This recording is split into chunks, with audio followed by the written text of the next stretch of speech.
नमस्ते बच्चों। कक्षा 7 विषय विज्ञान और लेसन है 7वां मौसम, जलवायु तथा जलवायु के अनुरूप जंतुओं द्वारा अनुकूलन। मौसम क्या होता है? किसी भी जगह गर्मी या सर्दी का जो समय के साथ परिवर्तन है वह क्या कहलाता है? मौसम। और मौसम के अनुरूप किसी भी जगह का जो वातावरण है, चारों ओर का जो वायुमंडल है वो कैसा रहता है? गर्म रहता है या ठंडा रहता है? वह क्या कहलाती है? जलवायु। वह क्या कहलाती है?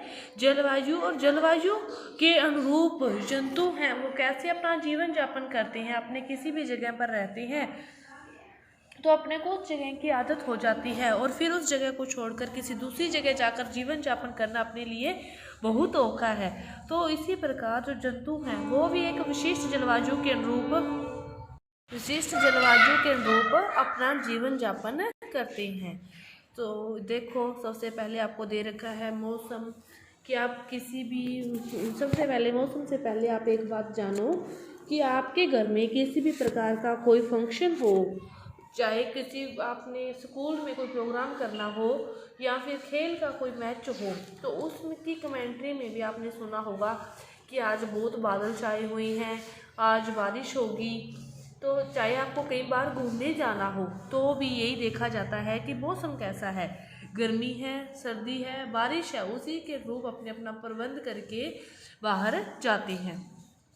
इसके बाद देखो 7.1 मौसम में आपको क्या लिख रखा है कि आप जो भी दैनिक समाचार पत्र होते हैं उसमें जो प्रकाशित है रोज आपके एक मौसम के बारे में आता है, उसकी मौसम की जानकारी का नमूना आता है, उसी को आपकी इस बुक में भी दिया गया है। उसके अंदर अपने क्या देखते हैं कि जो दैनिक मौसम की रिपोर्ट में पिछले 24 घंटों की ताप, आर्द्रता, वर्षा के बारे में जानकारी होती है और मौसम रिपोर्ट में अगले दिन के मौसम के बारे में पूर्वानुमान भी प्रकाशित किया जाता है। पहले अनुमान लगा के दिया जाता है कि आने वाले अगले दिनों आपके बारिश होगी, आंधी होगी या फिर मौसम है वो किस प्रकार का होगा, आने वाले दिनों में मौसम किस प्रकार का होगा, ये कहा गया है। तो देखो, मौसम में सुबह कोहरा रहेगा, इस प्रकार आपकी रिपोर्ट आती है। अखबारों में आप देख लेना, नहीं देखी तो आप कल का या जो भी पुराना अखबार पढ़ा उसमें आप देख लेना क्या आता है। इस प्रकार की सुबह क्या होगा, कोहरा रहेगा और बाद में आसमान साफ हो जाएगा। शनिवार को जो अधिकतम तापमान है वो इतने डिग्री और न्यूनतम तापमान इतने डिग्री दर्ज किया गया। और रविवार को जो सूर्यास्त है वो इतने बजे होगा और सोमवार को जो सूर्योदय होगा वो 7:15 बजे होगा। इस प्रकार मौसम के बारे में आपको सूर्यास्त, सूर्योदय, इन दोनों के अस्त, चंद्रमा के बारे में बताया जाता है कि चंद्रमा का जो उदय है वो इस टाइम होगा और चंद्रमा का जो अस्त है वो इस टाइम होगा। सभी चीज़ों के बारे में आपको बताया जाता है। इसके बाद देखो कि मौसम की रिपोर्ट के भारत मौसम विज्ञान विभाग द्वारा तैयार की जाती है। मौसम की जो रिपोर्ट है वो भारत मौसम विज्ञान विभाग द्वारा तैयार की जाती है। यह जो विभाग है वो प्रतिदिन विभिन्न स्थानों से वहाँ के ताप, पवन वेग आदि पर जो आंकड़े हैं वो एकत्रित करता है, इकट्ठे करता है और फिर मौसम के बारे में पूर्वानुमान लगाता है। पहले आंकड़े इकट्ठे करता है सभी जगह के, फिर आगे का जो अनुमान है उन्हीं आंकड़ों के आधार पर लगाता है। इसके बाद क्रियाकलाप दे रखा है 7.1। इसके अंतर्गत क्या दे रखा है कि किसी भी समाचार पत्र से आप पिछले एक सप्ताह के सभी दिनों की मौसम की रिपोर्ट को काट लो और यदि आपके घर में समाचार पत्र नहीं आते तो आप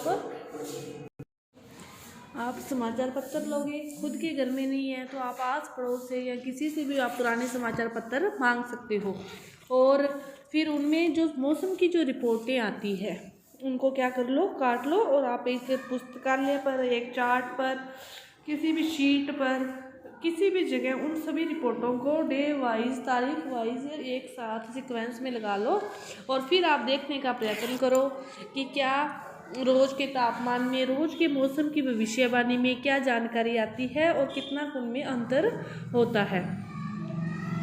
ये देखो दे रखा है आपको, दिनांक वाइज आप लगा सकते हो। इसमें 23 की लगा ली, 24 की, 25, 26, 27, 28 की, 29 की, 30 की। फिर इसमें अधिकतम तापमान कितना दिया है, न्यूनतम तापमान कितना दिया है, आर्द्रता कितनी दी है, वर्षा के बारे में कितना बताया है, क्योंकि अगस्त के महीने में, जुलाई अगस्त के महीने में लगभग बारिश के बारे में आता है। सर्दियों में कोहरे के बारे में आएगा कि घना कोहरा छाया रहेगा इस प्रकार, और गर्मियों में बारिश के बारे में आएगा। तो इस सभी चीज़ों के बारे में आपको बताया गया है, तो आप उसी के अकॉर्डिंग इस सारणी को पूरा कर सकते हो। तो आपके इस चैप्टर का जो एक पार्ट है वो पूरा हुआ। जो अगला पार्ट है वो अपनी अगली वीडियो में करेंगे। धन्यवाद।